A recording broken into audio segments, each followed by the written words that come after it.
آج آپ نے میرے دل میں رحم ڈالا ہے اور میں آپ کو اس کے لیے ساری زندگی معاف نہیں کروں گا۔ وہ کہہ کر جانے لگا جب معراج کی آواز نے اس کے قدم روکے تھے۔ کل شام چلیں گے، تمہارے مسئلے کا سدباب کریں گے۔ آخر کب تک یہ بغیر پہچان والی زندگی گزارو گے؟ وقت پہ کوٹ آ جانا، اوکے؟ عمر تیزی سے مڑا۔ ہم کیا کرنے والے ہیں وہاں؟ کیا آپ نے کچھ پتہ لگایا ہے؟ کیا کوئی پلان ہے؟ کل کیوں؟ ابھی بات کرتے ہیں نا، کیا کریں گے ہم، کچھ بتائیں۔ وہ ان کی میز کے قریب کھڑا بے قراری سے پوچھا تھا۔ معراج نے ایک جتاتی نظر اپنی گھڑی پر ڈالی اور دوسری اس کے چہرے پر۔ رات کے 9 بجنے والے ہیں اور اس وقت میں ایک تابعدار شوہر کی طرح گھر جانے کے بجائے تم سے بات کرنا کیوں پسند کروں گا؟ ذرا روشنی ڈالو گے؟ ان کے لہجے میں واضح طنز تھا۔ عمر کلرز کر رہ گیا، پھر یکدم جیسے ذہن میں کچھ کلک ہوا۔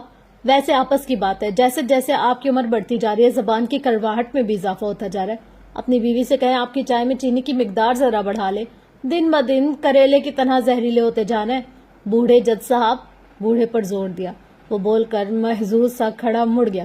معراج کے ساتھ کھڑے آدمی نے ایک زوردار کہکا لگا، جبکہ معراج عمر کے پیچھے سے چلائے تھے، میں تمہیں دیکھ لوں گا جنگلی لومبڑ۔ عمر ہاتھ جھلاتا باہر نکل گیا۔ سر آپ نے اسے جھوٹ کیوں کہا؟ نورے بیٹی اور باقی بچوں کے علاج کے لیے تو آپ کے دوست نے فنڈز دے دیے ہیں، اور کل تو وہ ڈاکٹر نورے کی سرجری کی تاریخ دینے والا ہے کہ نہیں؟ معراج نے سر دوبارہ فائل پر جھکا لیا۔ اس کے اندر انسانیت کی خاطر کچھ بھی کر گزرنے کا جذبہ ہونا چاہیے۔ پیسے سے محبت ایک طرف، لیکن دھیان رہے کہ وہ پلڑا اتنا بھاری نہ ہو کہ تمہاری انسانیت کا پلڑا نیچے جھک جائے۔ انسانی جان ہر چیز سے زیادہ اہم ہونی چاہیے، ہر تعلق، ہر رشتے، ہر چیز سے بڑی۔ وہ کہتا ہے میں نے اس کے دل میں رحم ڈالا ہے، میری اتنی اوقات کہاں؟ دلوں کے فیصلے اللہ کرتا ہے، میں نے بس اس کو قربانی دینا سکھایا، یہ بھی اللہ کی طرف سے، اس نے مجھے وسیلہ بنایا ہے۔ بس میں نہیں چاہتا کہ وہ اپنی ضد اور اپنی عیاشی کے چکر میں انسانیت کھو دے اور مٹی کا بچتا ٹھیکر بن جائے، میں یہ افورڈ نہیں کر سکتا۔ وہ سنجیدگی سے کہہ کر سیدھے ہوئے تھے۔ تو کیا آپ اس کے پیسے واقعی لے لیں گے؟ معراج نے ہاتھ جھلایا تھا۔ ہاں، لے ہی نہ لوں، اس کی بلیک میلر ماں کو پتہ لگ گیا نا تو میری ساری عمر پیشہ بھگتاتے گزر جائے گی۔ نہ بھائی نہ، میں باز آیا ایسے پیسوں سے، واپس کر دوں گا کچھ وقت کے بعد۔ وہ کچھ اور بھی کہہ رہے تھے، لیکن آفس کے دروازے کے باہر کھڑے عمر حیات کے کان جیسے سن ہو گئے تھے۔ اس کے دل میں رحم تھا، کیا واقعی تھا؟ 10 سال بعد والے عمر حیات نے آنکھیں کھولنی تو سارے منظر پانی کے بلبلے کی طرح ہوا میں تحلیل ہو گئے۔ قبرستان کی ساکت ہوئی ہوائیں ایک بار پھر چلنے لگی۔ ان کے پاس ابھی اور بھی غم تھے۔ مؤذن فجر کی اذانیں دے کر سوئے ہوں کو جگا کر، روئی آنکھوں کو شفاف پانی سے دھلا کر، بٹھائے ہوئے کانوں تک حق کی آواز پہنچا کر اپنے گھروں کو لوٹ گیا تھا۔ ایسے میں سلطان منزل کے ایک کمرے میں اے سی کی کولنگ سے یک پڑتے کمرے میں وہ بھوری آنکھوں والی لڑکی جائے نماز پر بیٹھی دعا مانگ رہی تھی۔ ملکت جیسے اندھیرے میں اس کی صاف رنگت دمک رہی تھی۔ وہ دعا مانگ کر جیسے ہی اٹھی، اس کی آنکھوں کی پتلیاں یکدم ساکت ہو گئی، زبان جیسے مفلوج ہو گئی۔ سامنے ہی بیڈ پر اس کا بھوری آنکھوں والا شوہر نرم سی نظروں سے اسے دیکھ رہا تھا۔ اس کی آنکھوں میں کچی نیند سے اٹھنے کی داستان رقم تھی، بال بکھرے ہوئے تھے۔ میں نے آج نماز پڑھی ہے، میں روز نہیں پڑھتی، وہ ہکلانے لگی۔ اچھی لگ رہی ہو، سفیر کی نرم آواز پر اس کو اپنے حواس زائل ہوتے ہوئے محسوس ہوئے۔ یہ جو دوپٹہ تم نے لے رکھا ہے نا، یہ مجھے بہت پسند ہے، تم نماز پڑھا کرو اور ایسے ہی دوپٹہ لیا کرو، سوٹ کرتا ہے تم پہ۔ وہ اس کے چہرے پر نظریں جمائے بولا تھا۔ آپ کو میرے نماز پڑھنے سے کوئی مسئلہ نہیں ہے؟ مہرماں کو لگا تھا جیسے وہ اپنے پیروں پر نہیں کھڑی رہ سکے گی۔ سفیر کی آنکھوں میں حیرت ابھری تھی۔ مجھے نماز سے کیا مسئلہ ہو سکتا ہے؟ وہ بھی تمہارا دین، ہر انسان کا ذاتی مسئلہ ہے، بلکہ مجھے تو نماز پڑھنے والی لڑکیاں اچھی لگتی ہیں۔ تم آج مجھے زندگی میں پہلی بار سب سے اچھی لگی ہو، میں کافی دیر سے تمہیں دیکھ رہا ہوں، وہ مسکراتے ہوئے کہہ رہا تھا۔ مہرماں نے اپنے دل پر ہاتھ رکھا تھا۔ وہ کتنے دنوں بعد پہلے والا سفیر لگا تھا، وہی نرم لہجہ، وہی مسکراہٹ۔ تم آئندہ ایسا کرنا، میرے سامنے نماز پڑھا کرنا، میں تمہیں دیکھتا رہوں گا، اچھا لگتا ہے مجھے۔ اور ایسے دوستانہ انداز میں اس نے آخری بار کب بات کی تھی؟ مہرماں نے یاد کرنا چاہا، اس کی آنکھیں بے اختیار بھیگنے لگی۔ یہ شخص اس کے لیے کیا تھا، یہ تو کوئی اس سے پوچھتا۔ آپ کو تو نماز پڑھنے والی یہ لڑکیاں نہیں پسند؟ اے سی کی کولنگ اور ٹھنڈے فرش پر اس کے ننگے پیر اس کی ریڑھ کی ہڈی تک جمنے لگے تھے۔ سفیر کو اس ٹیمپریچر کی عادت تھی، لیکن اسے نہیں۔ اس کی سماعتوں میں فروا کی آواز گونج رہی تھی۔ وہ 4 عورتوں کے درمیان ایک پارٹی میں کھڑی فخر سے کہہ رہی تھی، میرے سفیر کو تو یہ 5 وقت کی نماز اور قرآن بس ایک پابندی لگتی ہے، بس وضو کر کے ایک نماز سے دوسری کے انتظار میں بیٹھے رہو، اپنی کوئی زندگی ہے یا نہیں؟ ویسے دین میں انسان کے لیے اپنے لیے بھی کوئی اسپیس ہونی چاہیے. واٹ یو سے؟ نہیں، مجھے کیوں ایسا لگے گا؟ سفیر کی آواز اس کو ہوش میں لائی تھی. Are you serious? میں ایسا کیوں کہوں گا؟ ٹھیک ہے، نماز نہیں پڑھتا، لیکن جو پڑھتا ہے اسے کیوں برا سمجھوں گا؟ وہ شخص معتجب تھا. مہرما کے سینے میں جیسے کسی نے گھونسا دے مارا ہو. اس نے اس شخص کے لیے خدا کو چھوڑ دیا. مجھے بس 2 طرح کی عورتیں نہیں پسند، ایک بد کردار، دوسری بزدل. دونوں ہی نسل خراب کرتی ہیں. بد کردار عورت اپنے سارے خاندان کو ذلیل کرواتی ہے اور بزدل عورت اپنے سارے خاندان کو بزدل بناتی ہے. وہ اپنے لیے سٹینڈ نہیں لیتی اور اس کی دیکھا دیکھی اس کے بچے، اس کے ساتھی بھی اسی کی طرح بنتے جاتے ہیں اور یہ سائیکل چلتا رہتا ہے. اس نے کہنا جاری رکھا. تم سے شادی نہ کرنے کی وجہ بھی یہی تھی، تم بزدل تھی. میں نے کبھی تمہیں اپنے لیے سٹینڈ لیتے نہیں دیکھا. اور حال ہے وہ تمہارے بالکل برعکس. وہ مجھے پسند کرتی تھی لیکن پھر بھی میری غلط بات کو غلط کہنے کا حوصلہ رکھتی تھی. وہ اپنے سے جڑے رشتوں کے لیے بھی سٹینڈ لیتی تھی. بزدل عورت سے مرد محبت کر سکتا ہے لیکن بہادر عورت سے عشق ہو جاتا ہے. مرد کبھی بھی اس عورت کا نہیں ہوتا جو اس سے ڈرتی جھجکتی ہو، اس کی باتیں بلا چو چرا مان لیتی ہو. مرد اس عورت کا ہوتا ہے جو اس کی آنکھوں میں آنکھیں ڈال کر اپنی بات منوانا جانتی ہو، جو مرد کی غلط بات کو غلط کہنے کا حوصلہ رکھتی ہو، جس کی زبان نہیں آنکھیں بات کرتی ہوں. ایسی عورت مرد کو پاگل کر دیتی ہے. مہر چند ثانیے اس کو دیکھتی رہی، پھر جب بولی تو اس کی آواز میں اندیشے تھے. کیا حالیں ایسی تھی؟ وہ رکی تھی. جو کسی مرد کو پاگل کر دے؟ اس کی آواز اسے خود ہی بیگانی لگی. سفیر گہری سانس بھرتا کمفرٹر خود سے ہٹاتا اٹھ کھڑا ہوا. اگر حالے بے وفا نہ ہوتی تو اس کو سب معاف تھا. اب خود اندازہ لگا لو وہ کیسی تھی. مہر کے دل کو دھکا سا لگا تھا جبکہ وہ بول کر باتھ روم کی جانب بڑھ گیا. پھر دروازے پر رکا. اس کے سر میں ایک ٹیس سی اٹھی. وہ چوکھٹ کو تھامے سر پر ہاتھ رکھے وہیں ٹھہر سا گیا. مہرما جلدی سے اس کے قریب پہنچی. کیا ہوا؟ آپ ٹھیک تو ہے نا؟ وہ پریشان ہو اٹھی تھی. آپ کی طبیعت خراب ہے تو ہم ڈاکٹر کے پاس چلتے ہیں؟ وہ اس کے بازو پر ہاتھ رکھے فکر مندی سے کہہ رہی تھی. پتہ نہیں کیا ہوا ہے، کل رات سے یہی ہو رہا ہے. شاید ڈرنک کی وجہ سے. وہ اب تک سر کو ہاتھوں میں پکڑے کھڑا تھا. پہلے تو کبھی ایسا نہیں ہوا لیکن اب جتنا پیوں اتنا کم لگتا ہے. سمجھ نہیں آ رہا کیا کروں. اس نے تفصیلی جواب دیا. آپ یہ سب چھوڑ کیوں نہیں دیتے؟ آخر آپ کو میری کوئی پرواہ ہے یا نہیں؟ کیوں میری کوئی بات نہیں سنتے آپ؟ وہ بے بسی سے پھٹ پڑی تھی. سفیر نے سرخ ڈوروں والی آنکھیں اٹھا کر اس کو دیکھا. تم نہ میری محبت اور نہ میرا عشق. تم ایک انچاہی بیوی ہو اور انچاہی بیویوں کو یا تو گزارے کرنے پڑتے ہیں یا پھر طلاقیں لینی پڑتی ہیں. میں دونوں باتوں میں راضی ہوں. تم بتاؤ تم کیا چاہتی ہو؟ اس کے لہجے میں تضحیق تھی. مہر نے گیلی آنکھیں اٹھا کر اس کو دیکھا تھا. میرا کیا قصور ہے سفیر؟ کیا آپ سے محبت کرنا میرا قصور ہے؟ سفیر نے اس کا بازو سختی سے دبوچ لیا تھا. تمہارا قصور یہ ہے کہ تم محبت میں لالچی ہو گئی ہو. تمہارا قصور یہ ہے کہ تم نے اپنی بہن کے منگیتر سے شادی کرنے کی حامی بھر لی، یہ جانتے ہوئے بھی کہ وہ کسی کی بے وفائی سے ڈسا ہوا بٹا ہوا مرد ہے. تمہارا قصور یہ ہے کہ تم نیڈی اور ڈیسپریٹ ہو گئے ہو. تمہارا قصور یہ ہے کہ تم نے حالے بننا چاہا. اگر تم مہرما بنتی تو آج شاید میرے دل میں کہیں نہ کہیں تمہارا کوئی مقام ہوتا. لیکن تم مہرما، تم نے اپنی عزت نہیں کی. تم نے کسی اور کا نقاب اوڑھ کر میرے دل میں داخل ہونا چاہا. وہ بول رہا تھا اور مہرما دم سادے اس کو سنے جا رہی تھی. تمہیں کیا لگتا ہے میں کچھ نہیں سمجھ سکا؟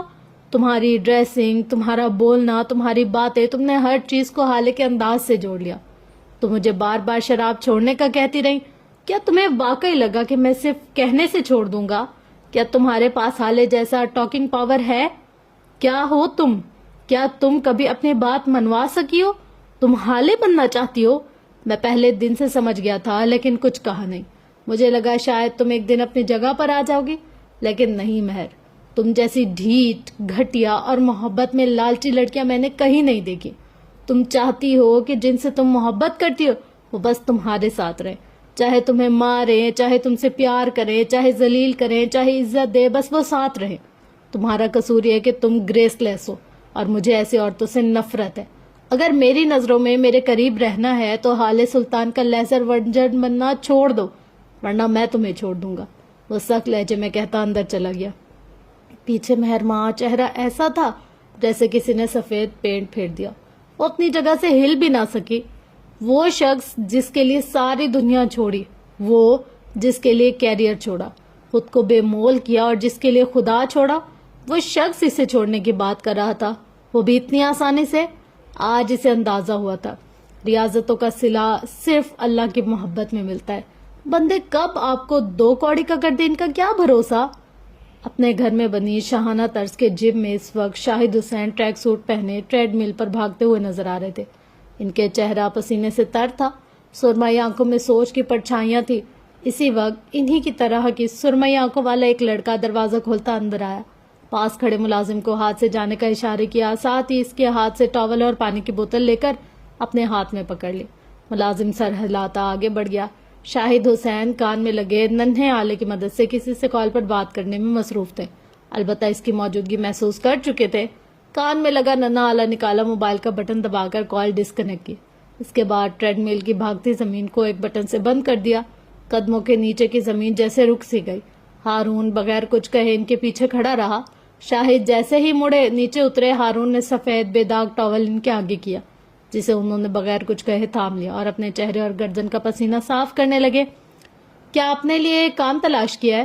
وہ ٹاول اس کو واپس تھماتے ہوئے بولے تھے۔ اور اگر کر لیا ہے تو یاد رکھو، اس تنخواہ سے تمہاری گاڑی کا پیٹرول بھی پورا نہیں ہوگا۔ ہارون نے مسکراہٹ ضبط کی تھی۔ میں اگر یہ کام کروں گا تو کسی خوبصورت لڑکی کے لیے۔ آپ جیسے عمر رسیدہ آدمی بولتے بہت ہے اور مجھے سننے کی عادت بہت کم ہے، وہ ان کے قریب جھک کر کہہ رہا تھا۔ ان بوڑھے ہاتھوں میں اب بھی اتنی طاقت ہے کہ تمہاری ہڈی پسلی ایک کر سکوں۔ پھر کیا ارادہ ہے ہارون صاحب؟ بولتے ہوئے انہوں نے ہارون کے ہاتھ سے پانی کی بوتل لے لی اور آگے بڑھ گئے۔ ہارون نے منہ کے زاویے بگاڑے تھے۔ اچھا چھوڑیں یہ سب، مجھے بات کرنی ہے آپ سے، وہ ان کے پیچھے جاتے ہوئے بول رہا تھا۔ ابھی 7:30 بج رہے ہیں، میرے فریش ہونے کا وقت ہے۔ فکس 8 بجے میں ناشتہ کروں گا اور 8:30 بجے مجھے آفس کے لیے نکلنا ہے۔ تمہاری طرح بے روزگار نہیں ہوں میں۔ اپنے موبائل کو دیکھتے ہوئے آگے بڑھے جا رہے تھے۔ ہارون ان کے پیچھے پیچھے تھا۔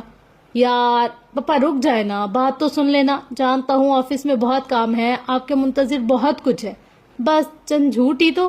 شاہد حسین کی گھورتی آنکھیں نے اس کی زبان کو بریک لگائی۔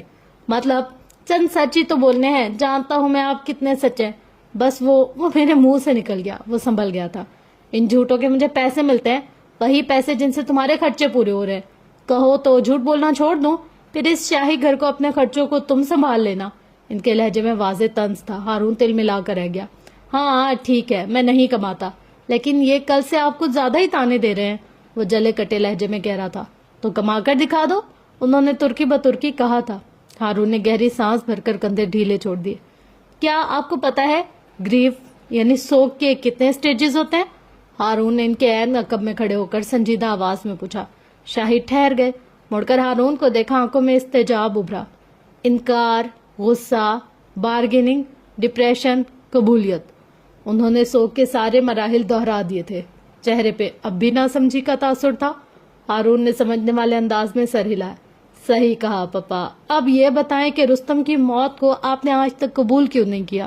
اس کا لہجہ نارمل تھا۔ شاہد کے چہرے کا رنگ یکدم تبدیل ہوا۔ کیا بکواس ہے یہ؟ میں قبول کر چکا ہوں، مجھے پتا ہے وہ اب کبھی واپس نہیں آ سکتا۔ میں مان چکا ہوں ایک طوفان آیا اور میری سب سے قیمتی چیز لے گیا۔ تم کیا بکواس کر رہے ہو؟ ان کے لہجے میں دبا دبا غصہ تھا۔ ہارون 2 قدم آگے آیا، ان کی آنکھوں میں دیکھا اور کہنا شروع کیا۔ سوگ کے آخری مرحلے قبولیت کے 2 مراحل ہوتے ہیں۔ پہلا، آپ مان لیتے ہیں جو انسان آپ کی زندگی سے چلا گیا وہ چلا گیا اور اب وہ واپس نہیں آئے گا، اور آپ اس کے بغیر جینے کی کوشش کرتے ہیں۔ دوسرا، آپ مان لیتے ہیں کہ جو انسان آپ کی زندگی سے چلا گیا وہ اب نہیں آئے گا، اور شاہد سانس روک کے اسے سن رہے تھے۔ جم خانے میں ہارون کی آواز گونج رہی تھی۔ اور آپ اس کو کسی اور طرح ڈھونڈنا شروع کر دیتے ہیں، کسی اور میں اس کا عکس، اس کی پرچھائی، اس کی شبیہ ڈھونڈنے لگ جاتے ہیں، جس طرح آپ نے رستم کے بعد مجھ میں ڈھونڈی۔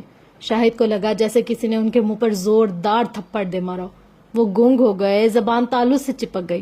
یہ کیسا نقاب تھا جو آج اترا تھا؟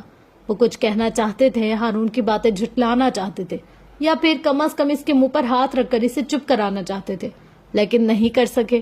وہ لٹھے کے مانند سفید چہرہ لیے سے بولتے ہوئے سنے گئے۔ آپ نے ہارون کو رستم بنانا چاہا، حالانکہ یہ ایسا تھا جیسے زمین کو آسمان سے ملانا۔ نہ وہ اچھا تھا نہ میں برا، ہم بس مختلف تھے پپا، ہم کبھی ایک نہیں ہو سکتے تھے۔ نہ وہ ہارون بن سکتا تھا نہ میں رستم۔ اسے اللہ نے اپنی باتوں اور ذہانت سے لوگوں کے دل جیتنے بھیجا تھا۔ اور مجھے کسی کی زندگی میں رنگ بھرنے. صرف اتنی سی بات ہے اور سمجھ ہی نہیں سکے آپ. اس کے لہجے میں طنز نہیں تھا, آواز بھی بلند نہیں تھی, وہ بس بتا رہا تھا. شاہد کو اپنے پیروں پر کھڑے ہونا مشکل لگا. اس کے جانے کے بعد آپ نے مجھ سے وہی سب ایکسپیکٹ کیا جو رستم کر سکتا تھا. گریڈ سے لے کر کپڑوں تک, بولنے سے لے کر کھانے پینے, ہنسنے بولنے تک. آپ نے ہر جگہ مجھے اس کے جیسا بنانا چاہا. او, میں نے کوشش کی, خدا کی قسم میں نے کوشش کی. I tried my best. اس نے گردن جھکا لی. لیکن میں اس جیسا نہیں بن سکا یار, میں اس کے جیسا نہیں تھا. میں ہارون ہوں اور مجھے رنگوں کے لیے بنایا گیا تھا. I swear میں وہ نہیں کر سکا جو آپ چاہتے تھے. میں نے آپ کا فیوریٹ بیٹا مار دیا. I'm sorry. شاہد خاموش ہو گئے, کچھ نہیں کہہ سکے. کیا ان کے پاس کہنے کو کچھ تھا؟ کافی دیر بعد ہارون نے گردن اٹھائی تھی. شاہد کی ویران آنکھوں میں دیکھا. میں اپنے لیے خود کوئی فیصلہ لینا چاہتا ہوں تاکہ میں بعد میں اگر پچھتاؤں تو وہ میرے اکیلے کا پچھتاوا ہو. اس کا لہجہ اب کے سنجیدہ تھا. شاہد اس کو دیکھتے ہوئے نیچے بچھے ہوئے رگ پر بیٹھ گئے. ہارون بھی ان کے ساتھ بیٹھ گیا, ٹانگیں سمیٹ کر. لیکن مجھے کچھ وقت چاہیے پپا. میری ساری زندگی پلان شدہ تھی. حالے اور میں اور ہماری زندگی, ہم کوئی ریسٹورینٹ کھول لیتے یا کچھ اور کر لیتے, لیکن جو بھی ہوتا ہم ساتھ ہوتے. آہستہ آہستہ کہہ رہا تھا. شاہد بغور سے سن رہے تھے.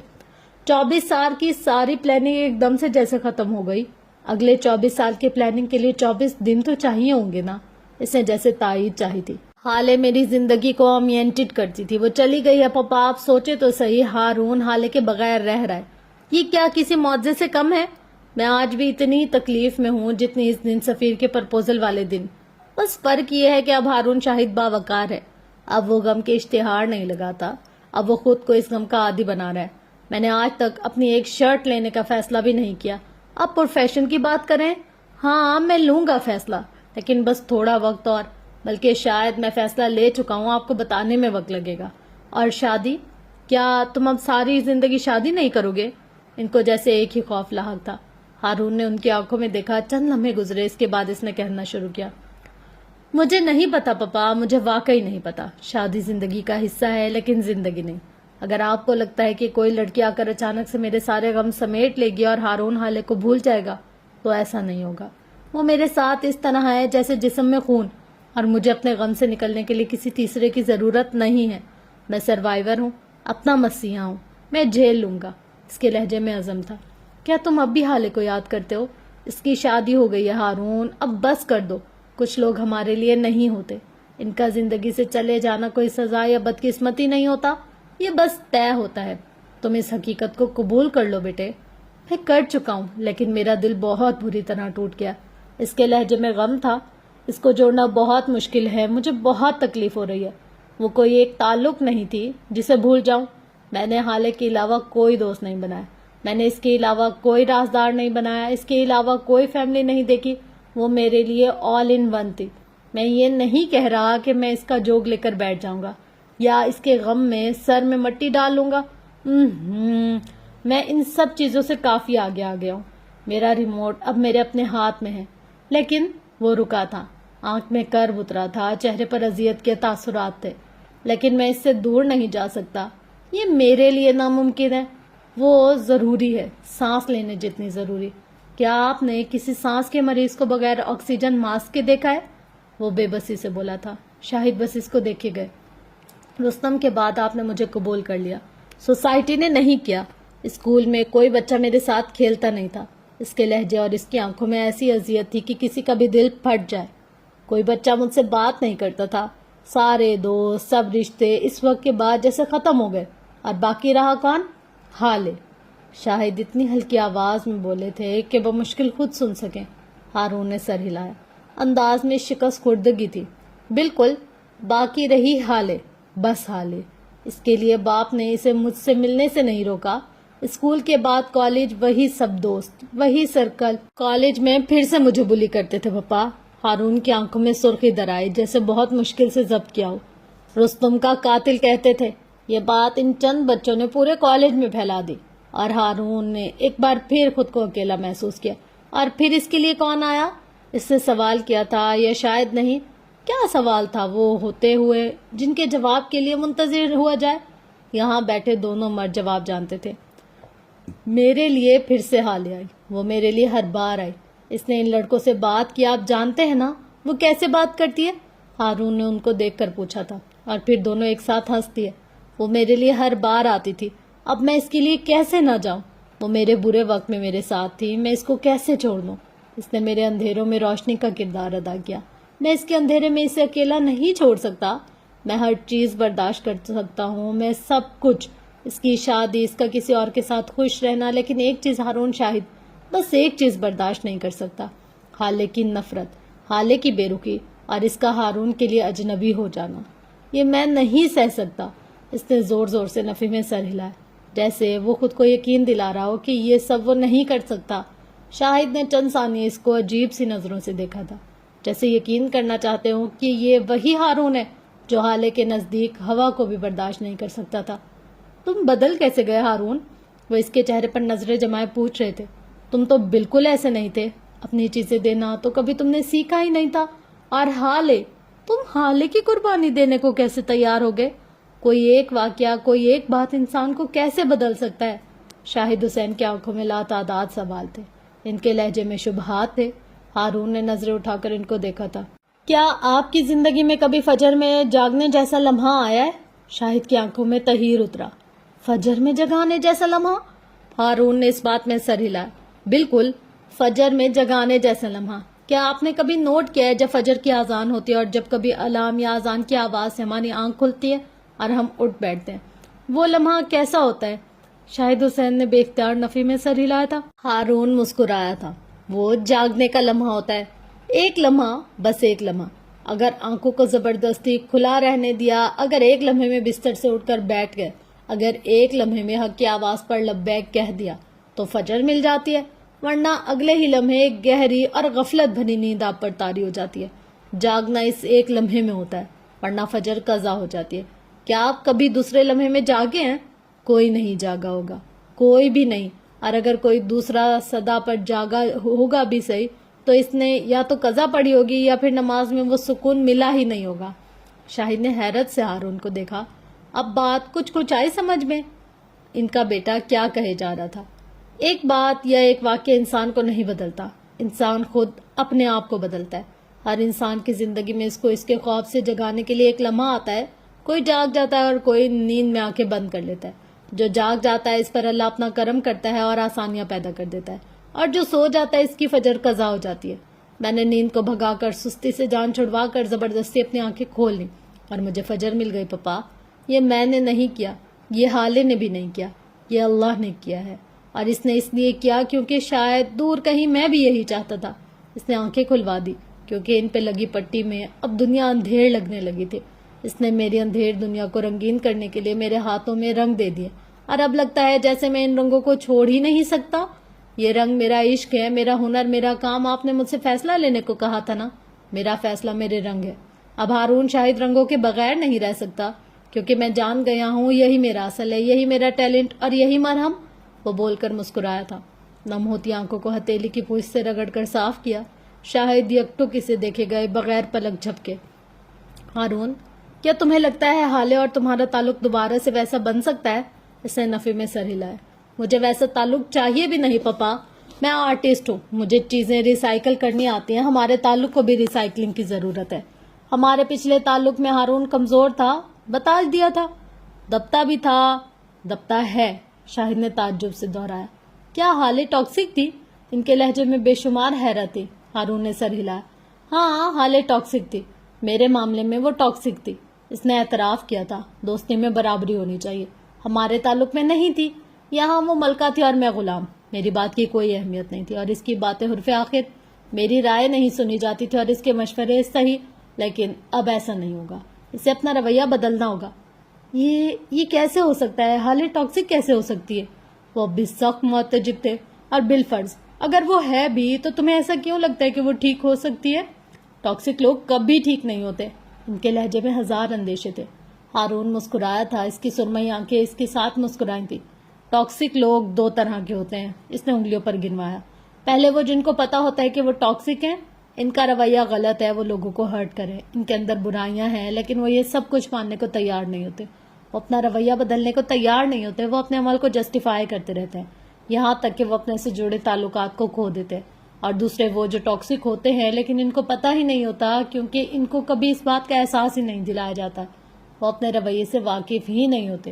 ان کو لگتا ہے جو ہے جیسا ہے ٹھیک ہے، لوگ ان کی مان رہے ہیں ٹھیک ہے، وہ مذاق کے نام پر لوگوں کو ذلیل کریں ٹھیک ہے، ان کی باتوں سے کسی کا دل دکھ رہا ہے لیکن انہوں نے تو بھلائی کی بات کی ٹھیک ہے۔ کوئی ان کو یہ نہیں بتاتا کہ مذاق کرنے اور مذاق اڑانے میں فرق ہوتا ہے، کوئی ان کو یہ نہیں بتاتا کہ نصیحت کرنے اور دل دکھانے میں فرق ہوتا ہے۔ ایک دن جب انہیں پتہ لگ جاتا ہے تو پہلے وہ شاکڈ ہوتے ہیں، پھر انکار کرتے ہیں، پھر شرمندہ، اور آخر میں وہ مان لیتے ہیں کہ وہ غلط تھے، وہ اپنا رویہ درست کر لیتے ہیں اور رشتے بچا لیتے ہیں۔ ایسے لوگ انمول ہوتے ہیں۔ وہ سانس لینے کو رکا۔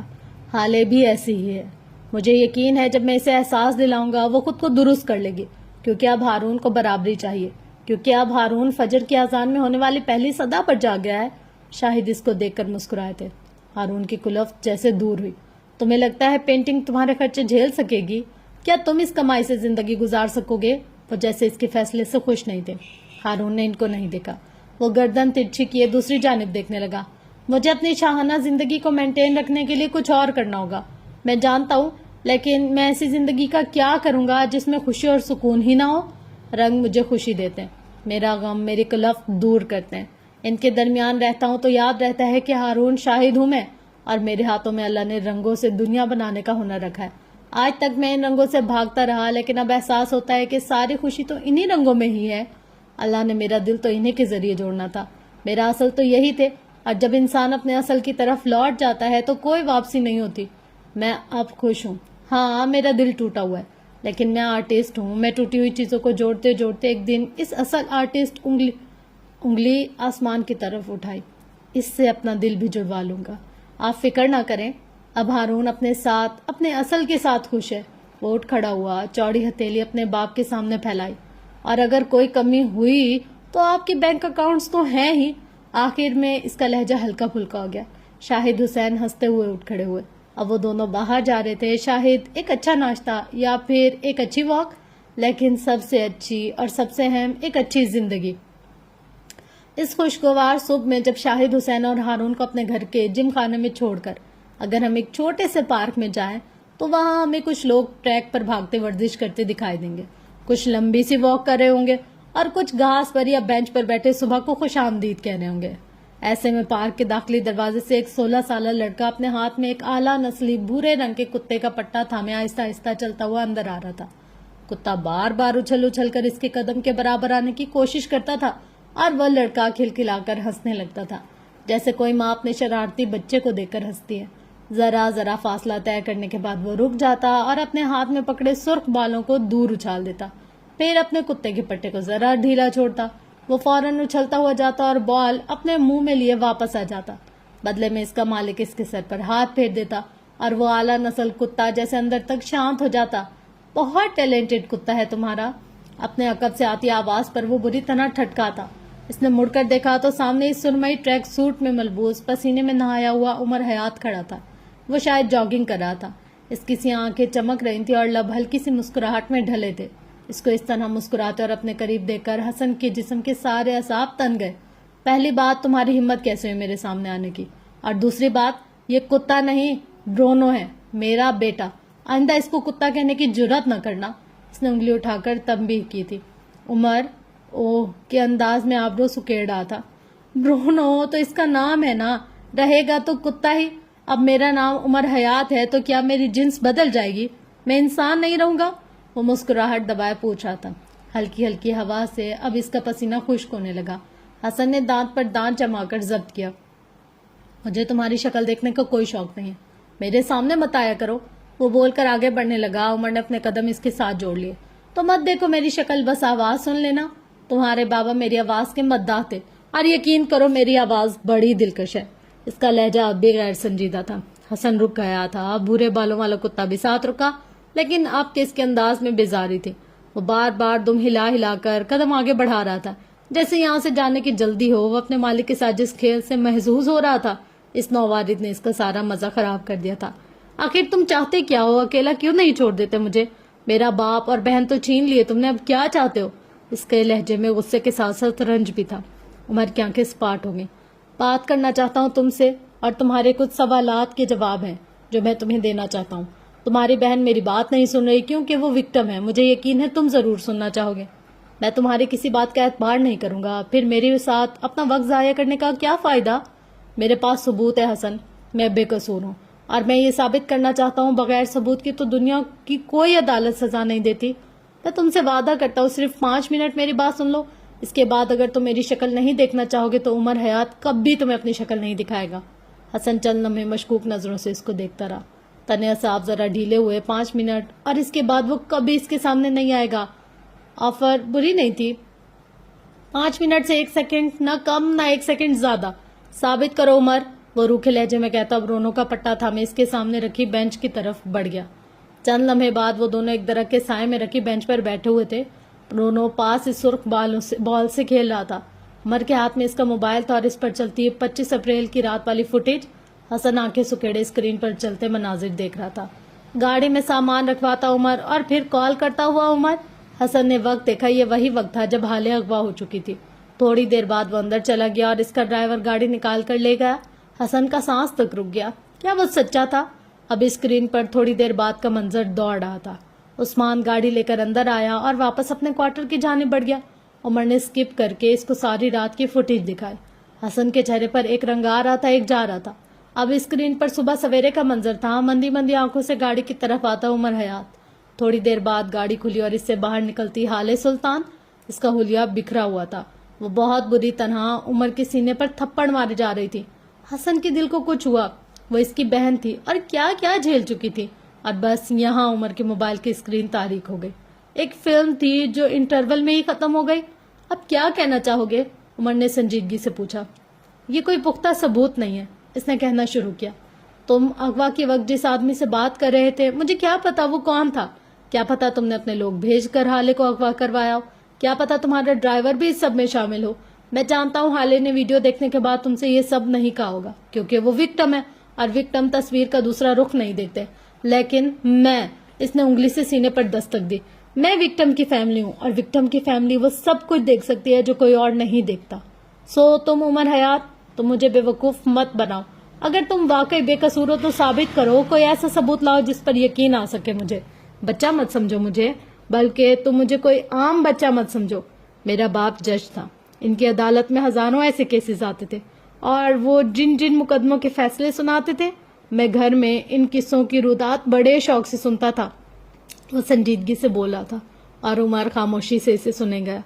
میں نے اپنی آنکھوں سے اپنے سامنے کئی قتل کروانے والے مجرم دیکھ رکھے ہیں.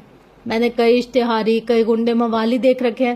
میں نے تمہارے لائے ہوئے ثبوتوں جیسے بے بنیاد اور فضول ثبوتوں کے ساتھ ایسے ٹھوس ثبوت بھی دیکھے جن سے 8 قتل کرنے والا مجرم بھی رہا ہو جائے. میرے لیے یہ صورتحال نئی نہیں ہے اور نہ میں کوئی دودھ پیتا بچہ ہوں جو ان فضول ثبوتوں پر یقین کر لوں گا. یا تو مجرم لاؤ یا پھر ثبوت. اب اس کے پہلے میرے سامنے مت آنا. اس کا لہجہ بے نیاز تھا. عمر نے سمجھنے والے انداز میں سر ہلایا. اوکے میں سمجھ گیا لیکن تمہیں مجھ سے ملتے رہنا ہوگا. 1 ہفتے کے لیے میں ہر دن ایک نیا ثبوت لاؤں گا. تم یقین کرو یا نہ کرو بس دیکھ لیا کرنا اور جب تمہارا دل چاہے میرے حق میں فیصلہ سنا دینا. ایسا کبھی نہیں ہوگا. حسن نے اس کی بات کاٹی. عمر نے کہنا جاری رکھا. اور اگر میرے لائے ہوئے کسی بھی ثبوت پر یقین نہ آیا تو میں آئندہ کبھی تمہارے سامنے نہیں آؤں گا. Deal done. اس نے بول کر اپنا ہاتھ آگے بڑھایا. حسن نے ایک نظر اس کے چہرے کو دیکھا اور پھر اس کے بڑے ہوئے ہاتھ کو اور پھر اگلی نظر اس کے پیر پر گئی. یہاں اس کی آنکھوں کی پتلیاں ٹھہر گئیں. اس کے پیروں میں جو سفید جوگرز تھے ان کی چمک اس بات کی گواہ تھی کہ آج ان کا فرسٹ ویئر ہے. یہ جوتے یہ برالی کی نئی کلیکشن ہے نا. اس فروری میں ریلیز ہوئی تھی یہ کلیکشن ہے نا. اور اس کے جوتوں کو 27 سے دیکھتے ہوئے کہہ رہا تھا. البتہ انداز میں یا چہرے پر کوئی حسد نہیں تھا. اگر کچھ تھا تو بس ستائش. عمر نے ایک نظر اپنے بے داغ سفید جاگرز کو دیکھا پھر نظر اٹھا کر حسن کی جانب دیکھا. ہاں یہ وہی ہیں. 8 لاکھ یہ بہت قیمت ہے نا ان کی. وہ اب بھی اس کے جوتوں کو دیکھ رہا تھا. عمر نے اس بات میں سر ہلایا. اتنے مہنگے ہیں کہ ان کو پہنتے ہوئے بھی ڈر لگتا ہوگا کہیں سے کوئی ٹانکا نہ ادھر جائے. وہ مسکرا کر بولا تھا. حسن مسکرا بھی نہ سکا. اس کی نظر اب عمر کے ہاتھ پر بندھی رسٹ واچ پر تھی. تمہاری تنخواہ اتنی تو نہیں کہ تم اتنے مہنگے جوتے افورڈ کر سکو اور تمہارے ہاتھ میں جو گھڑی ہے یہ 6 لاکھ کی ہے. تم انہیں اپنی تنخواہ سے نہیں لے سکتے. کیا تم رشوت لیتے ہو؟ وہ اس کی آنکھوں میں دیکھتا سنجیدگی سے پوچھ رہا تھا۔ عمر کے کان سرخ ہو گئے، چہرے کا رنگ بدلا تھا۔ بچے، میں تم سے پیار سے بات کر رہا ہوں، اس کا مطلب یہ نہیں کہ تم مجھ پہ اتنے پرسنل اٹیک کرو۔ میری جاب، میرا کام ہے، میری محبت تمہیں مجھ سے بات کرتے ہوئے یہ حق بالکل بھی نہیں کہ تم میرے کام کے متعلق مجھے کرپٹ کہو۔ آئندہ خیال رکھنا، میں برداشت نہیں کروں گا۔ اس کا لہجہ سخت نہیں تھا تو نرم بھی نہیں تھا۔ حسن بے اختیار گڑبڑا گیا۔ میرا یہ مطلب نہیں تھا۔ زبان سے نکلی پہلی بات دل سے نکلی ہوئی ہوتی ہے، وہ جھوٹ نہیں ہوتی۔ میرا یہ مطلب نہیں تھا، یہ دل سے نکلی بات کو کور اپ کرنے کے لیے کہا جاتا ہے، اور یہ آپ کی کہی ہوئی بات سے زیادہ برا لگتا ہے۔ تمہارا یہی مطلب تھا۔ ہر وہ انسان جس کو بات کے آخر میں کہنا پڑے میرا یہ مطلب نہیں تھا، یا مجھے یہ نہیں کہنا چاہیے تھا، وہ بہت برا اصلاح کار ہے یا بہت برا نصیحت کرنے والا ہوتا ہے۔ آپ کے منہ سے جو بات نکلی آپ وہی کہنا چاہتے تھے، اور جب آپ وہی کہنا چاہتے تھے تو اپنے الفاظوں کو اون کریں۔ وہ بول کر خاموش ہوا تو ان دونوں کے درمیان خاموشی چھا گئی۔ 5 منٹ 25 منٹ میں بدل چکے تھے، لیکن ان دونوں کو احساس ہی نہیں ہوا۔ تھوڑی دیر بعد عمر نے خود ہی بولنا شروع کیا۔ کیا تمہارے پاس بھی ایسے جوتے ہیں؟ اس کے لہجے میں چند منٹ پہلے والی بات کا کوئی عنصر نہیں تھا۔ اس نے سلسلہ کلام وہیں سے جوڑ لیا۔ حسن نے نفی میں سر ہلایا۔ اس کے چہرے پر اداسی دوڑ گئی۔ بابا نے کہا تھا اگر میرے گریڈز اس بار بھی اچھے آئے تو وہ مجھے یہی جوتے گفٹ کریں گے۔ وہ رک گیا۔ گریڈ اچھے آئے؟ بہت اچھے، لیکن بابا نہیں رہے۔ تو تم نے اتنا انتظار کیوں کیا؟ خود خرید لیتے، اچھی خاصی پاکٹ منی ہوگی تمہاری۔ نہیں، یہ وقت سوگ منانے کا نہیں تھا، سو اس نے بات پلٹ دی۔ میری پاکٹ منی بین ہو گئی تھی 3 ماہ پہلے ہی۔ میں تو خود حالے کے خرچے پر چل رہا ہوں، بلکہ چل رہا تھا۔ اس نے جیسے تصحیح کی۔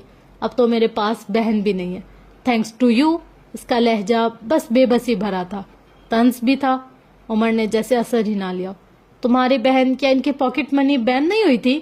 وہ اس سے چند ہلکی پھلکی باتیں کرنا چاہتا تھا۔ وہ بچہ تھا، آخر بہل ہی جاتا۔ حسن ایک دم جیسے پرجوش ہو گیا۔ لو، اسے بھلا بابا کی پاکٹ منی سے فرق کب پڑتا تھا؟ اس کے پاس دادا جان کے کارڈز تھے، ماموں اس کے اکاؤنٹ میں ہر مہینے اتنے پیسے ڈلواتے تھے جتنے ہارون بھائی کے اکاؤنٹ میں۔ شمس چچا جتنے بھی سخت تھے غصیل تھے، لیکن جب وہ ہر ہفتے حالے کے اکاؤنٹ میں رقم تو لازمی ہی ڈلواتے تھے۔ اسے پیسوں کی کمی کبھی محسوس ہی نہیں ہوئی۔ وہ شہزادی تھی، اس کے پاس ہر چیز تھی، وہ فخر سے بتا رہا تھا۔ عمر نے اس کے چہرے کو دیکھا، وہاں معصومیت بھرا جوش تھا۔ کیا تمہیں کبھی ان سے حسد نہیں ہوا، یا کبھی برا نہیں لگا کہ اس کے پاس اتنا پیسہ ہے تو تمہارے پاس کیوں نہیں؟ کبھی خیال نہیں آیا؟ اس نے زور زور سے نفی میں سر ہلایا۔ بالکل بھی نہیں۔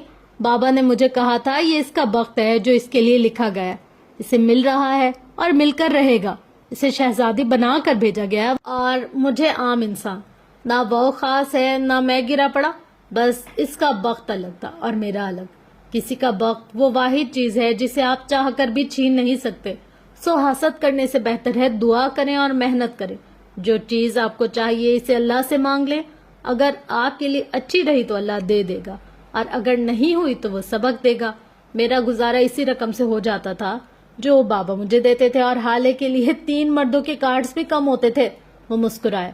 اس کے پاس زیادہ، بہت زیادہ تھا، لیکن وہ خوش نہیں تھی۔ وہ ہر وقت پیسوں کا رونا روتی تھی۔ اللہ نے اس کے بخت میں زیادہ لکھا، اور میرے بخت میں خوشی۔ جب میں اسے پیسوں کا رونا روتے دیکھتا تھا تب مجھے خود پر رشک آتا تھا۔ وہ سادہ لہجے میں بول کر خاموش ہو گیا۔ عمر چند ثانیے اس کو دیکھتا رہا، پھر اٹھ کھڑا ہوا۔ حسن کو نہ جانے کیوں اس کا کھڑا ہونا برا لگا تھا۔ شاید اتنوں دنوں بعد کوئی بات کرنے والا ملا تھا۔ کل میرے ساتھ ایک جگہ جانا چاہو گے؟ اس نے کھڑے ہوتے ہوئے پوچھا۔ میں تمہارے ساتھ کیوں جاؤں گا؟ تمہیں لگتا ہے اگر ہم نے 1-2 بار بیٹھ کر بات کر لی تو کیا ہم دوست بن گئے؟ ٹھیک ہے، میں حالے کی طرح آنکھیں بند کر کے ایک ہی بات کو بلیم نہیں کرتا، لیکن میں اب بھی تمہیں پسند نہیں کرتا اور نہ اعتبار کرتا ہوں۔ اسی وقت برونو عمر کے قریب آیا اور اپنا سر اس کے گھٹنے سے رگڑا۔ عمر بدک کر دور ہٹا۔ ہٹاؤ اس کو، اس کتے کو دور ہٹاؤ مجھ سے، مجھے کتے نہیں پسند۔ وہ اس سے دور ہوتے ہوئے ناپسندیدگی سے کہہ رہا تھا۔ سن کر حسن نے ناگواری سے اس کو دیکھا۔ پہلی بات، یہ کتا نہیں میرا بیٹا ہے، اور دوسری بات یہ چاہتا ہے تم یہاں سے چلے جاؤ، میری طرح یہ بھی تمہیں پسند نہیں کرتا۔ ناگواری سے کہتا وہ آگے آیا اور برونو کے سامنے گھٹنوں کے بل بیٹھ گیا اور اس کی پیٹھ سے ہلانے لگا۔ عمر نے اس کے خود سے دور ہونے پر سکھ کا سانس لیا۔ اپنے بیٹے سے کہہ دو مجھ سے دور رہا کرے۔ اور ایک بات اور، وہ گھڑی تمہارے بابا نے مجھے CSS کے کلیئر کرنے پر دی تھی، حسن کا برونو کی پیٹھ سہلاتا ہاتھ رک گیا تھا، لیکن اس نے گردن نہیں اٹھائی۔ اور یہ جوتے تمہارے بابا نے مجھے میرے برتھ ڈے کا ایڈوانس گفٹ دیے تھے۔ اب کے حسن نے گردن اٹھائی تھی، آنکھوں میں بے یقینی ابھری۔ عمر کہے گیا، کیا اب میں تمہارے لیے قابل اعتبار ہوں؟ کیا آپ میرے ساتھ جانا چاہو گے؟ حسن کا سر خود بخود اس بات میں ہلا تھا، ہونٹ اب بھی ہلکے ہوا ہوئے تھے۔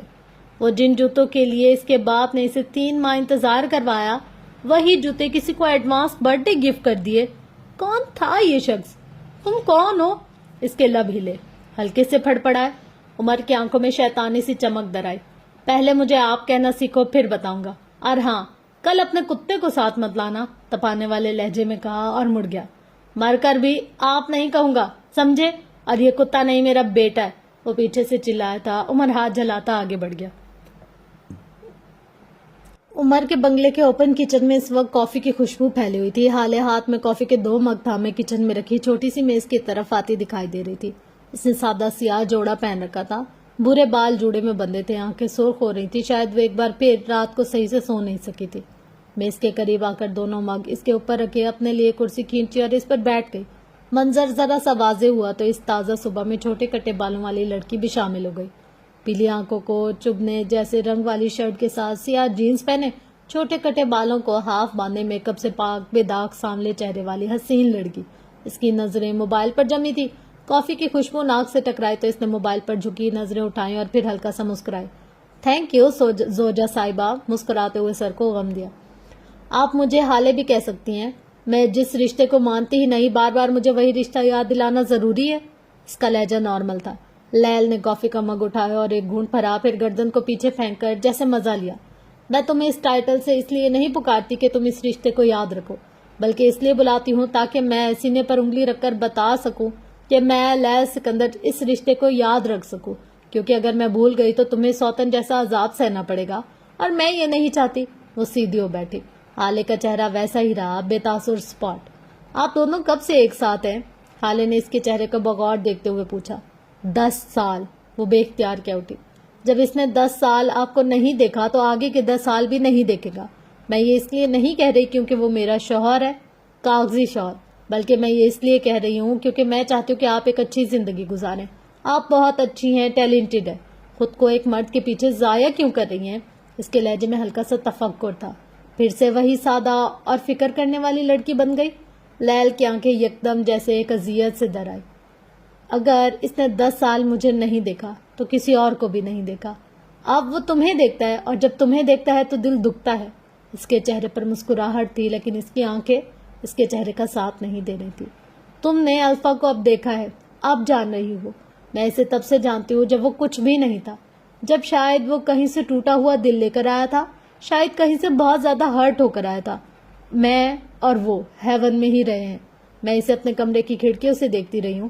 وہ راتوں کو گھبرا کر اٹھ جاتا تھا اور پھر ساری رات جاگتا تھا۔ میں اس کے برے وقتوں کی اچھی ساتھ ہوں۔ اب سوچتی ہوں جب اس کے برے وقت میں اس کے ساتھ تھی تو وہ اپنے اچھے وقت میں کیسے کسی اور کو لے آیا؟ وہ کہہ رہی تھی اور حالے سنتی گئی۔ کافی کی مہک دور کہیں کھو گئی۔ میں اس کے پیچھے خود کو ضائع نہیں کر رہی۔ وہ میرے لیے مجھ سے زیادہ اہم نہیں ہے۔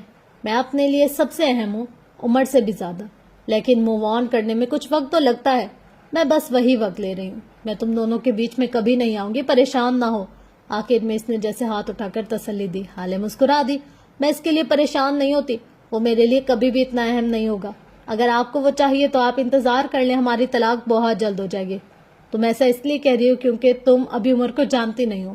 ابھی تمہاری آنکھوں پر غم اور غلط فہمی کی پٹی بندھی ہے۔ جس دن وہ اتر جائے گی تمہیں عمر کے ساتھ جینے کی خواہش ہوگی، دیکھ لینا۔ اس نے کہہ کر کافی کا مگ اٹھا لیا، لیکن جیسے اس سے منہ لگایا، کڑوا سا منہ بنا کر واپس رکھ دیا۔ مگ کے اندر کا مایا ٹھنڈا ہو گیا تھا۔ حالے نے جواب نہیں دیا، وہ خاموش بیٹھی رہی، ٹھنڈی کافی کو حلق میں انڈیلتی رہی۔ لیل نے اس کو جانچتی نظروں سے دیکھا۔ ایک بات پوچھوں؟ جیسے میں منع کر دوں گی تو آپ نہیں پوچھیں گی؟ حالے نے اس کو دیکھے بغیر جواب دیا۔ تو یہ تھی آج کی ایپیسوڈ۔ ہوپ سو کہ آپ کو یہ ایپیسوڈ پسند آئی ہوگی۔ اس ایپیسوڈ میں ایسا بہت کچھ ہے جو میں آپ لوگ کے ساتھ شیئر کرنا چاہتی ہوں یا جس پر میں ریویو دینا چاہتی ہوں، لیکن کچھ چیزیں ایسی ہیں کہ جن کو نا مجھے دیکھ کر مطلب آپ لوگ کے ساتھ شیئر کرنے کا دل کیا۔ سب سے پہلا پوائنٹ یہ کہ ہم نا کبھی کبھی بہت غلط کر جاتے ہیں اپنے دوستوں کے ساتھ. اب میں آپ کے ساتھ اپنا ریسنٹ کا ایک واقعہ شیئر کروں. ایک دوست ہے میری بہت اچھی، اور اس بات کا گلٹ ابھی بھی میرے دل میں. مطلب وہ میری ایسی دوست ہے نا کہ میں اس کے لیے جان دے سکتی ہوں اور وہ میرے لیے جان دے سکتی ہے. اتنی اچھی، ہر دکھ میں، سکھ میں، غم میں، خوشی میں ہم ایک ساتھ ہوتے ہیں. پر وہ نا تھوڑی جھلی ٹائپ سی ہے. میں اس سے بھی زیادہ جھلی ہوں، لیکن کسی سچویشن کی بات کر رہی ہوں کہ وہ جھلی ٹائپ سی ہے. تو اس نے ڈریس پہنا ہوا تھا ایسا کہ جو وہ عموماً نہیں پہنتی، لیکن ایک اسپیسیفک ایونٹ میں پہنا ہوا تھا. اور اس پوائنٹ پر اس کی بہت عزت ہے. جس جگہ اس نے وہ ڈریس پہنا ہوا تھا، اس جگہ، اس مقام پر اس کی بہت عزت ہے. اور مجھے یہ تھا کہ یار کوئی پیٹھ پیچھے میری دوست کو برا کہے یا اس کی برائی کرے، اس سے پہلے میں اسے تھوڑی سی گائیڈنس دے دوں. مجھے یہ عقل نہیں آئی کہ یار مجھے اگر اس کو سمجھانا ہے تو میں اس کو سائڈ پر لے جا کر سمجھاؤں یا الگ میں اس کو فون کر کر بول دوں. میں نے ایسا نہیں کیا. وہ جہاں تھی، جس پوائنٹ پر تھی، میں اس کو وہیں پر ٹوکنے لگے کہ یہ تم نے کیا پہنا ہے، کیسا پہنا ہے. اور اس بات کا گلٹ آج تک میرے دل میں آ رہا ہے. مطلب ریسنٹ کی یہ بات ہے، پر وہ بات میرے دل سے جا ہی نہیں رہی. شاید مجھے لگتا ہے کہ اس نے اس بات کو اتنا زیادہ فیل نہیں کیا ہو، پر مجھے وہ بات رہ کر اتنی کھلتی جا رہی ہے. اب میری نیت بری نہیں تھی، میں یہ نہیں چاہتی تھی کہ میں اس کو ہرٹ کروں یا اس کو نیچا دکھاؤں یا اس کو برا کہوں. بالکل بھی نہیں، قطعی نہیں. لیکن نا انکانشیسلی، مطلب مجھے اتنی ٹوکنے کی عادت ہو گئی اس کو کہ میں نے اس کو یہ کہہ دیا. اور بعد میں خود ابھی بھی اتنی زیادہ گلٹ فیل کر رہی ہوں اور اتنی زیادہ شرمندہ ہوں خود سے بھی اور اس سے بھی. بار بار سوچ رہی ہوں اس کو کال کروں، اس سے معافی مانگوں یا اس کو ایکسکیوز کروں یا کیا. جب میں یہاں پر دیکھ رہی تھی نا کہ ہمیں اگر اپنے دوستوں کی اصلاح کرنی ہے تو علیحدہ میں جا کر کریں، یا پھر اس طرح کے جو ورڈز آ رہے تھے اور جو باتیں آ رہی تھی نا، تو میں اس سے خود کو ریلیٹ کر پا رہی تھی. اب پوچھے کیوں؟ دیکھیں، ہم لوگ کبھی کبھی نا ایسا ہوتا ہے کہ ہم دیکھتے ہیں یار ہمارے فرینڈ یا ہمارے کوئی جاننے والا یا ہمارا کوئی پیارا کچھ ایسی چیز کر رہا ہے کہ جو اس کے لیے صحیح نہیں ہے یا جو اس کی پرسنالٹی کے حساب سے سوٹ نہیں کرتی. ہم ویٹ نہیں کرتے کہ یار اس کو بعد میں بتا دیں گے، آن سپاٹ بولنے کی کیا ضرورت ہے. ہم یہ چیز نہیں دیکھتے، ہم اسی وقت اس کو کہنا شروع کر دیتے کہ یار کوئی اور بولے اس سے پہلے ہم بول دیں. اگر کوئی اور اس کو بولے گا نا، اس کو اتنی تکلیف نہیں ہوگی جتنی کہ ہم اس کو بولیں گے اسے تکلیف ہوگی. مجھے اپنی یہ چیز بہت بری لگی اور میں انشاءاللہ اب اپنی اس چیز پر کام کروں گی. دیکھیں، ہر ایپیسوڈ میں نا کوئی ایک نہ ایک بات، ایک نہ ایک ٹاپک ایسا لیتی ہوں جس میں سوچتی ہوں کہ میں اپنی اس میں کیا اصلاح کر سکتی ہوں. کیونکہ جب ہم دنیا کی اصلاح کے لیے نکلتے ہیں نا، تو وہ سب سے پہلے اپنے آپ سے شروع کرنی چاہیے. جب ہم ہی صحیح نہیں ہیں تو ہم کیسے ہی کسی کو صحیح کر سکتے ہیں. کوئی بھی ناول ہو، کسی بھی رائٹر کا ہو، کچھ بھی ہو، میں اس میں یہ سوچتی ہوں کہ یار اس میں میرے لیے کیا بات ہے، اس بات میں، اس ٹاپک میں میرے لیے کیا ایسا ہے کہ جس کو مجھے چینج کرنا چاہیے، جو میری پرسنالٹی کے حساب سے میچ نہیں کرتا، جو ایسا ہے کہ یار یہ خود میرے اندر فالٹ ہے، میں کسی اور کو کیسے گائیڈ کر سکتی ہوں. تو یہ چیز میں اپنے آپ میں درست کروں گی بہت زیادہ. اور دوسرا یہ، جیسے حالے اور ہارون کی بات ہے کہ حالے ہر بات میں اپنی ڈومیننس شو کرتی ہے کہ یار میں یہ، میں وہ، میں ایسی. میں اپنے دوست کے معاملے میں بھی ایسی ہوں. پر اب میں نے خود سے اور دل میں اس سے وعدہ کیا اور اللہ تعالیٰ سے سوری بھی کی ہے اور معذرت بھی بہت زیادہ کی ہے کہ میں نیکسٹ ٹائم ایسا نہیں کروں گی. مطلب میری اسپیکنگ سکلز یا میری بات زیادہ ورتھیبل ہے اس کے سامنے، یا میری کریڈیبلٹی زیادہ ہے اس کے سامنے. تو جب میں بات کرتی ہوں تو وہ اس کو رسپیکٹ دیتی ہے. پر میں اس چیز میں یہ بھول جاتی ہوں کہ یار اس کی بھی کوئی رسپیکٹ ہے، اس کا بھی کوئی مقام ہے زمانے میں، معاشرے میں، دنیا میں، لوگوں کے سامنے. میں کون ہوتی ہوں اس کو سب کے سامنے گائیڈ کرنے والی؟ چاہے جو وہ میری دوست ہے، چاہے وہ مجھ سے کتنا پیار کرتی ہے، چاہے وہ میری بات کی کتنی ہی رسپیکٹ کرتی ہے، پر مجھے تو اپنی رسپیکٹ خود قائم کرنی ہے نا. اگر میں 4 لوگوں کے سامنے اپنی دوست کو ایسے کہہ رہی ہوں کہ یہ ڈریس تم پہ اچھا نہیں لگ رہا یا تمہاری پرسنالٹی کے ساتھ میچ نہیں ہے، تو میں کون ہوتی ہوں ایسا کہنے والی؟ مجھے کوئی حق نہیں ہے کہ میں اپنی دوست کو ایسے کہوں. اور اگر میں نے کہا ہے تو میں نے یہ بہت غلط کیا ہے. اسی طریقے سے آپ لوگ بھی ہیں. ہم لوگ بہت دفعہ یہ غلطی کر لیتے ہیں، کبھی کبھی جان بوجھ کے اور کبھی کبھی انجانے میں. خیر مجھ سے تو جو ہوئی بہت زیادہ انجانے میں، اور مجھے اس کا ریگریٹ بھی ہے، اور انشاءاللہ میں کوشش کروں گی کہ میں اس کو صحیح کر سکوں. لیکن اگر آپ لوگوں میں سے کوئی بھی ایسا کر رہا ہے اپنی دوستوں کے ساتھ تو پلیز مت کریں. یہ جو دوستی کے رشتے ہوتے ہیں نا بہت خوبصورت ہوتے ہیں. ایک دفعہ اگر کھو جائیں، چلے جائیں تو ان کی ریپلیسمنٹ ہی نہیں ملتے انسان کو. انسان سوچتا رہ جاتا ہے، پر ایسا خوبصورت رشتے یا خوبصورت لوگ کبھی نہیں آتے ہماری زندگی میں. تو میں نے تو یہ سوچا ہے کہ میں صبح اپنی دوست کو فون کروں گی اور اس کو بولوں گی کہ یار ریئلی سوری، مجھے ایسا نہیں کرنا چاہیے تھا. بظاہر اس نے مجھے کچھ بھی نہیں کہا، لیکن جو انسان کا اپنا آپ ہوتا ہے نا، جو یہ ریئلائزیشن ہوتی ہے، یہ سب سے زیادہ تکلیف دہ ہے. مطلب جب ہمیں ہماری غلطی، ہمارا قصور ہمارا دل خود بتا دیتا ہے نا، اس سے زیادہ بڑی کوئی ججمنٹ ہوتی ہی نہیں ہے. کوئی ہمیں لاکھ ٹوکے روکے کچھ بھی کہے، جو چیز ہمیں ہمارے دل نے کہہ دی اس سے بڑھ کر تو کوئی بات ہی نہیں ہوتی. تو یہ تھی فرینڈز آج کی ایپیسوڈ. اس ٹاپک کو ہم نیکسٹ ایپیسوڈ پہ کنٹینیو کریں گے. تب تک کے لیے اپنا گرد و نواح لویال کا بہت زیادہ خیال رکھے گا اور مجھے اپنی دعا میں بہت زیادہ یاد رکھے گا. Love you all. اللہ حافظ.